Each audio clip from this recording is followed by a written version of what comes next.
Esteemed students, I am Immanuel Kant, one of the pivotal figures in the history of Western philosophy, born on April 22, 1724, in Königsberg, Prussia, now Kaliningrad, Russia.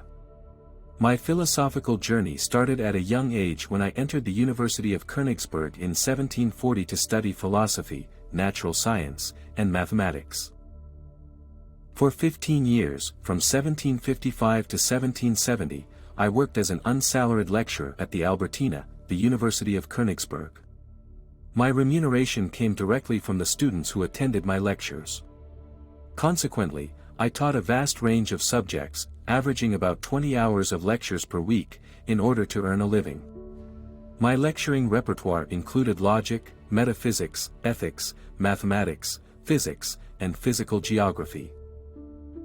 My early philosophical ideas were heavily influenced by contemporaries such as David Hume, Francis Hutcheson, and Jean-Jacques Rousseau, whose works were translated into German around the mid-1750s. Moreover, the works of Alexander Gottlieb Baumgarten and George Friedrich Meyer, both Wolffian authors, served as textbooks for my lectures. However, I was not rigid in my adherence to their ideas. Rather, I utilized them as a foundation for structuring my own reflections.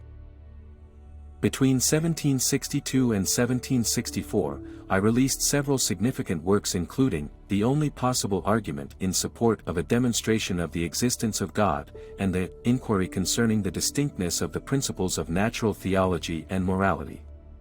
During this period, I diverged from the Leibniz-Wolffian views that had largely characterized my earlier work, introducing more innovative perspectives, often influenced by British empiricists.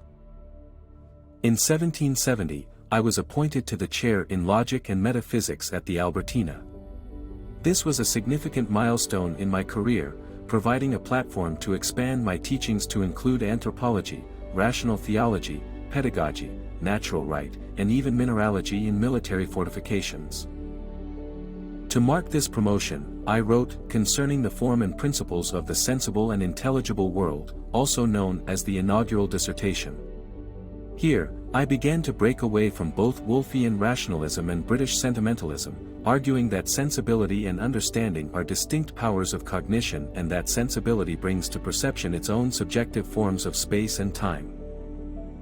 For a decade, starting in 1770, I delved deep into exploring the limits of human understanding.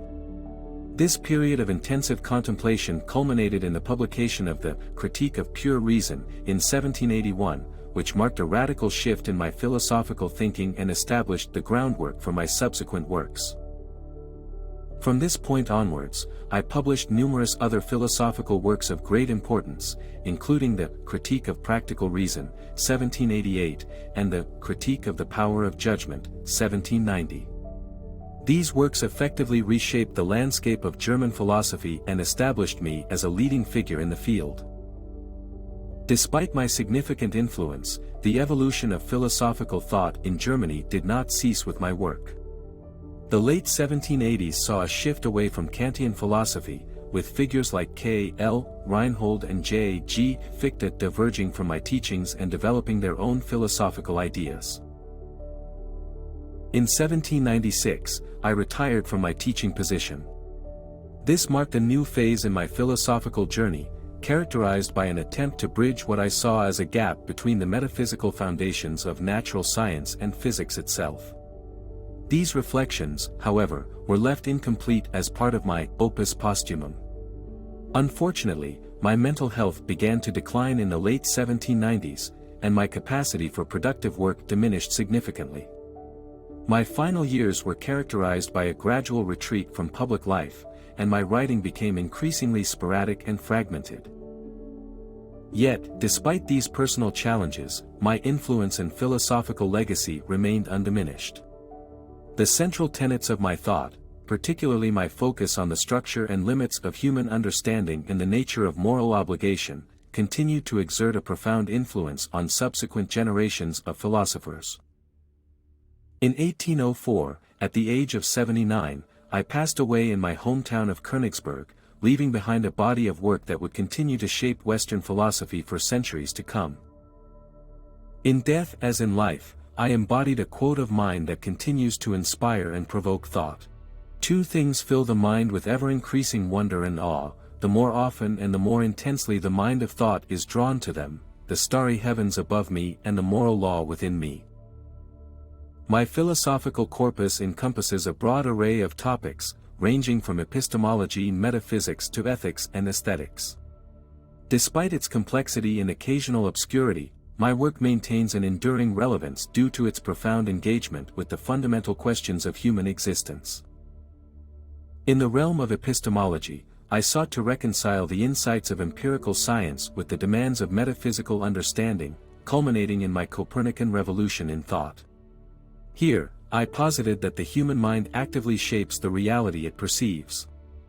Instead of simply mirroring the world as it is, our mind forms a coherent representation of the world based on our sensory experiences. In moral philosophy, I emphasize the importance of rationality, autonomy, and respect for persons. My categorical imperative is an ethical principle that advocates acting in such a way that you could will the maxim of your action to become a universal law. This principle continues to serve as a foundation for much of contemporary deontological ethics. In aesthetics, I introduced the concept of the sublime, which occurs when our faculties of sensible presentation are overwhelmed by impressions of absolute greatness. Despite my significant philosophical contributions, I regarded philosophy not as the final answer to the mysteries of existence but rather as a never-ending process of critical reflection and self-awareness. Thus, while I am no longer here, my philosophy continues to live and evolve in the minds of those who engage with my work, whether they are students, teachers, scholars, or simply curious minds seeking to understand the world and their place within it. As I famously stated, Sapir Ode, dare to know.